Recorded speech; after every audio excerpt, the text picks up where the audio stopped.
10-minute English and British History Part 2, The Late Roman Britain. Hi, hello, and welcome to the second video of this great journey through UK history. We're very far into the past still. We're at 193.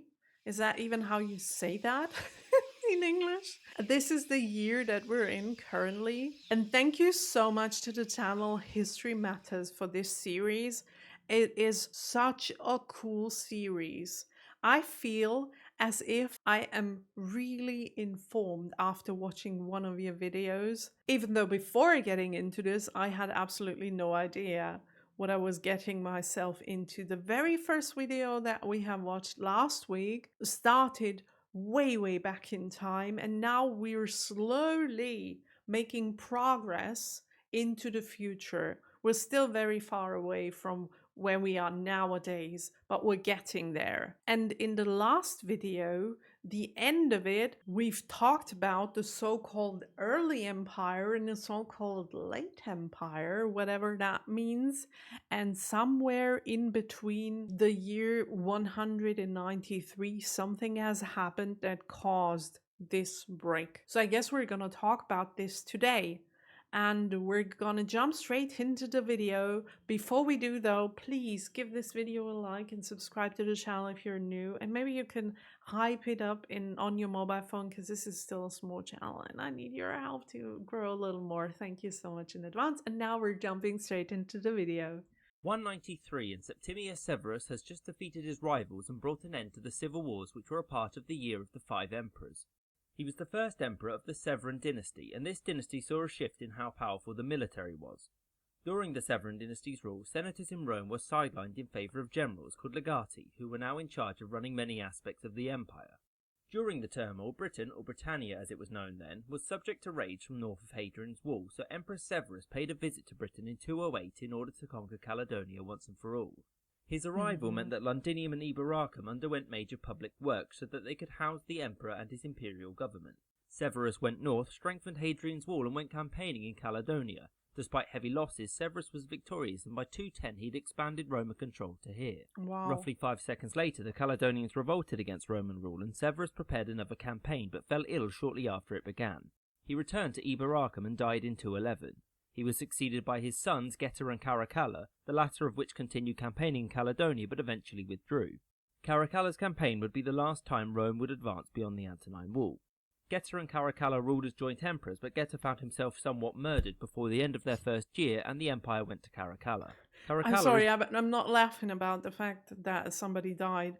I'm just laughing about the animation. Like, look at this. The sword you can see coming into the picture, somewhat and murdered before the end of their first year, and the empire. I love the way this is made, because it's so entertaining, and due to the fact that the stuff they talk about in this video is so complicated, I love that they are displaying it in a comical and easy way to understand. This is really needed. It helps in understanding, because if I only hear something, it'll leave my brain within 5 seconds. But if I see it on screen, then it'll remain in my brain for a little bit longer. I went to Caracalla. Caracalla is most famous for two things. First, he was crazy, and second, he granted Roman citizenship to all free males, barring some exceptions, across the empire in 212. This brings an interesting point on how to refer to the people of Britannia during this period. Many historians use the term Romano-British since it recognises them being Roman citizens, but also doesn't diminish the fact that many outside of the towns were not Romanised. After Caracalla, there was a period of stability until 235, when the Emperor Severus Alexander was assassinated, which ushered in what is known as the 3rd Century Crisis. So, the crisis of the 3rd century was a period of about 50 years when generals would one after the other declare themselves or be declared emperor. The legions they commanded would march across the empire to defeat rival claimants. This was massively destabilising, and many provinces were ransacked by legions and often left defenceless from barbarian incursions. Britannia was slightly different in that there is little evidence for mass plundering, and archaeological evidence shows that during the last few decades of the 3rd century many villas were still being built. Ultimately, the crisis is a very complicated period, but needless to say it was extremely damaging, as evidenced by the fact it contained the year of the 6 emperors. Let me just go back real quick. 3rd century crisis, the purity of silver coins plummeted during the crisis, the purity plummeted. What does that mean? In the end, coinage was almost worthless. I mean, that is what happens when there are many wars. Back then, that was a thing already. I do know that when there is a big, like for example, the Second World War, this is what I have learned in school. The currency back then, it just plummeted. And the bread, for example, went from 10 cents to 4 million bucks in a day, or within 2 days. It changed completely due to hyperinflation that happens during a war. But I had no idea that this happened so early on in our history. Complicated period, but needless to say it was extremely damaging, as evidenced by the fact it contained the year of the 6 emperors. During the crisis, Britannia often found itself split from the rest of the empire. Between 260 and 274, Britannia and Gallia were a part of a separate empire called the Gallic Empire, but it was eventually reconquered. A few decades later, a naval commander called Carausius declared himself the ruler of the Britannic Empire, which included roughly these lands. Carausius was assassinated by one of his own men, Electius, in 293, but Electius... So many people in power were assassinated back then. It's unbelievable. Why would you even want to be a person in power if you know that you were probably going to be assassinated? Assassinated by one of his own men, Electius, in 293, but Electius himself was defeated 3 years later by Caesar Constantius Chlorus, and Britannia was reincorporated into the empire. The crisis of the 3rd century was ended primarily by a man called Diocletian, who created a form of government called the tetrarchy, meaning rule of 4. The empire was thus ruled by 4 emperors, 2 senior emperors called Augusti and 2 junior emperors called Caesars, whom the empire was split between. Unlike the early empire, whereby there was some social mobility, such as rural farmers and artisans being able to move to urban centres, Diocletian made efforts to control the movement of people and skills. He did this by making ties to land and some jobs, such as being a soldier, hereditary. He also attempted to regulate prices on certain goods across the empire. In Britannia, the prices of beer and rugs were controlled in order to stabilise the economy, but this failed miserably since people just traded for these goods instead of using money. Edict on maximum prices attempted to limit what could be charged for items. Everyone ignored it because starving sucks. Yeah, I guess it does. Okay. These goods instead of using money. Though, to be fair to Diocletian, nobody understood economic concepts such as inflation back then. Another one of Diocletian's reforms... That's really interesting that it happened, the inflation happened, and probably hyperinflation, but people didn't know what it was. It just happened. In Britannia was to divide it into 4 provinces from its previous 2. These provinces were grouped into larger administrative units called dioceses, and it was run by a vicarius, which is the root of the word vicar. The reason for the splitting of the provinces was to make sure that it would be more difficult for the governors of these provinces to usurp the throne. So Constantius, having previously defeated Electius, returned to his duties as Caesar before his elevation to Augusti in 306. Constantius, like most emperors, wanted glory, and so looked to a potential conquest of Caledonia. Wait, what? Have you read that?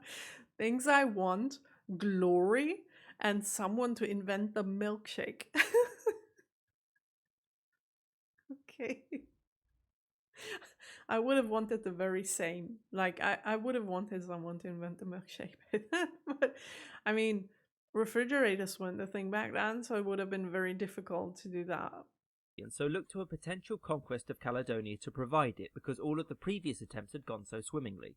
Constantius went north of Hadrian's Wall and defeated the people who lived there, called the Picts, in battle. Unfortunately for him, he could not finish this conquest since he fell ill and had to return to York. Before Everyone he who recommended goes there that his son, falls Constantine, ill. be declared Augustus by the army after his death, which they did.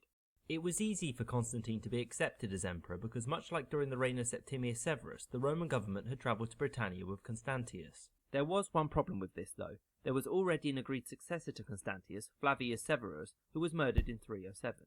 So shockingly, once again, the Roman Empire was now in crisis. Wow. Constantine, through political manoeuvring and a fortunate victory at the Battle of the Milvian Bridge in 312, secured his position, but not before his famous conversion to Christianity. Constantine managed to oust the other emperors, and by 324 he was the sole ruler of the empire. Just because the sole emperor was Christian did not mean that the empire's provinces automatically became majority Christian. The process of Christianization in Britain was a slow one, but goes back much further than Constantine. There is little evidence for widespread Christianity before the 3rd century. One of the most famous Christian stories from Roman Britain is that of St. Alban, the first British Christian martyr. Long story short, Alban, or Albanus, sheltered a priest fleeing persecution and converted to Christianity. He was arrested and refused to abandon his new faith, and thus was beheaded at Verulamium, which bears the name St. Albans. Oops. Certainly, though, by the mid-4th century there was a sizable Christian population in Britain. So, Constantine died in 337, and the empire was split between his sons. Brittania went to Constantine II, who managed to swiftly get himself killed by his brother Constans, who then took over the western half of the empire. In 350, Constans took the time to be murdered after one of his generals, Magnentius, declared himself emperor and seized Constans' share. Magnentius would only reign for 3 years before being defeated by Constantine's last living son, Constantius. It's crazy how fast things happened back then. There was no stability whatsoever. Things changed within 5 years completely. Leaders were just being killed over and over again. Sometimes by their own family members or by their own friends or whatever. And everyone just wanted to have the power. There was no stability for the people who lived in those countries. Seeing this and then relating to politics nowadays makes me kind of sad, to be honest, because we've had that stability for so many years now. Like, let's say 100 years, we've had mostly stability. And now seeing the politics and what's happening nowadays, it feels as if all this could break apart again.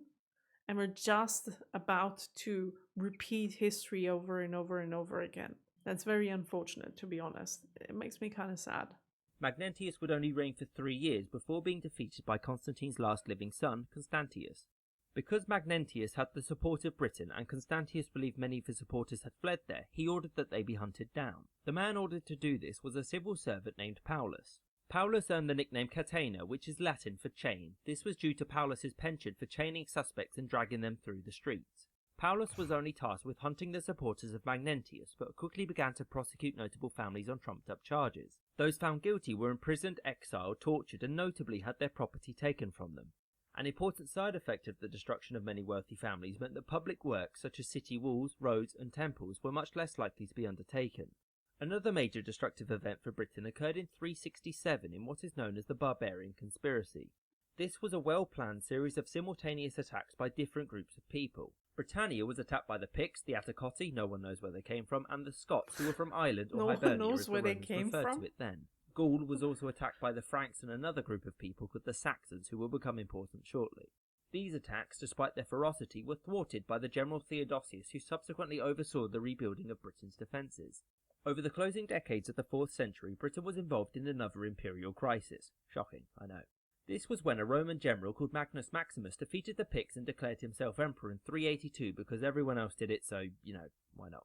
He was defeated by the Emperor Theodosius the Great in 394, who himself died the next year, which marks the permanent split between the east and western halves of the empire. Over the next half a century, the Western Roman Empire, now under the rule of Emperor Honorius, was divided and strained by near-continuous civil strife and foreign invasions. In Britannia, this came in the form of the Picts and the Scots raiding down the coastlines.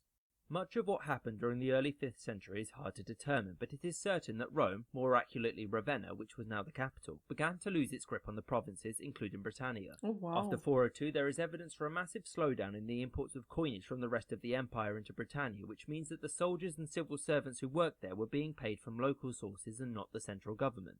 It should be remembered that it was not just the legions which relied on payments of coinage from the government, but also those who sold goods to the legions too. It goes without saying that any downturn in payments for the legions would result in an economic hit to the entirety of Britannia. In 406, Britannia saw a quick succession of 3 usurpers to the imperial throne, because why only have economic collapse when you can have revolt too? At this point, the central Roman government could respond very well since they were busy being the irony by barbarians. And the final usurper, called Constantine III, declared himself emperor in 407 and was quite successful. He conquered Gaul and Hispania from Honorius and pushed back the Germanic invaders. In order to do this, he withdrew most of the military from Britannia, leaving it pretty much defenseless. Also, do you know what else I find really fascinating? That we do nowadays have knowledge of all those things that happened back then. So somehow, I guess, written proofs like books or, I don't know, news articles. I don't know if there were any news articles back then. But something written must have been delivered into our time from every time span that he's talking about. Like almost 2,000 years ago. And we still know what happened back then. And it changed almost yearly. But we know all of this. We know who those people were. We know their names. We know by who they were killed. We know how much land they had and how everything of that works. It's so fascinating that all of this knowledge survived for almost 2,000 years. I mean, we do not know how accurate it actually is, but just the fact that we can watch a video nowadays in 2026 about the year 236 is absolutely blowing my mind. We really should have to appreciate what we see here and also learn from it. That would be good. Like, not us alone, but the politicians that are in power nowadays. They should learn from the history. There is enough history to know what worked and to know what didn't work. That's all I'm saying. Invaders. In order to do this, he withdrew most of the military from Britannia, leaving it pretty much defenceless. The Picts, the Scots, and the Saxons leapt on this weakness by launching devastating raids. Oops. The civil administration of Britannia wrote to Emperor Honorius asking to be allowed to arm themselves to fight off the invaders, which he granted in what is known as the 410 Rescript of Honorius. Some consider this rescript as the Romans abandoning Britannia to its own fate. It should be remembered that the people of Britannia were still Roman citizens, and many of those who lived in the cities would have identified as such. It is likely that to Honorius, him granting permission for citizens to arm themselves was a temporary measure and not the abandonment of a province which had been part of the empire for nearly 400 years. So this rearmament worked at first, and the Romano-British were able to win some victories. However, after continued raiding, economic downturn and the collapse of the civil administration, Britannia fell into chaos. This economic downturn can be seen in many ways. Pottery production came to a crashing halt, coinage and a money-based economy continued to decline, urban centres were depopulated, and countryside villas were no longer being built. Without a functioning economy, there was no way to pay the administration or the army, and without anything to hold the provinces together, Britannia fractured and would never again be under Roman jurisdiction. Wow. I hope you enjoyed this episode and thank you for watching. Wow, okay, seeing this last picture, turning it from this into this, things have changed, I'd say. Things have indeed changed. And we're still so far away from our time. There is so much more history and so many more things that have changed over time. I can't wait for the day when I watch one of those videos and I'm like, this is what I actually know, you know? When I make the connection between the past and the nowadays. I can't wait for that moment, but it's gonna be a long time until we get there because there are 20 videos in this series and we're at video number 2. I guess I will be probably kind of up to date or will know some of those things when we get to video, I don't know, 16, 17 probably. I don't know how fast we'll develop. But up until this point, yet again, a really cool video. I love it. I love everything about this. It's so educating and entertaining at the same time, and also has a very good pace and is easy to understand. Love it. Thank you so much for recommending this video series to me. We will see more of it in the upcoming future. Have a nice day. Until the next video. Bye!